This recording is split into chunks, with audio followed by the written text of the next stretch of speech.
Economics നിങ്ങൾക്ക് ബുദ്ധിമുട്ടാണോ? എങ്കിൽ ഈ വീഡിയോ നിങ്ങൾക്കുള്ളതാണ്. നമുക്കിന്ന് മോണോപോളി എന്താണെന്ന് നോക്കിയാലോ? നിങ്ങൾ സിനിമ കാണാൻ തിയേറ്ററിൽ പോകാറില്ലേ?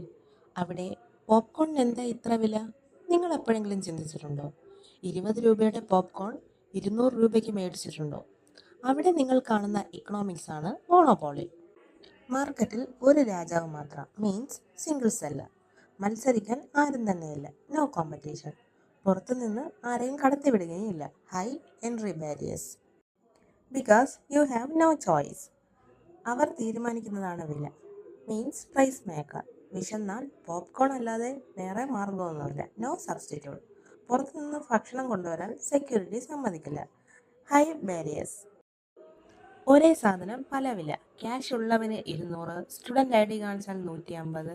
ഇതിനൊക്കെയാണ് പ്രൈസ് ഡിസ്ക്രിമിനേഷൻ എന്ന് പറയുന്നത്. ചുരുക്കം പറഞ്ഞാൽ മത്സരമില്ലാത്തിടത്ത് ലാഭം കൊയ്യുന്നതാണ് മോണോപോളി. ഇതുപോലെ സിമ്പിളായി ഇക്കണോമിക്സ് പഠിക്കാൻ എന്നെ ഫോളോ ചെയ്യൂ.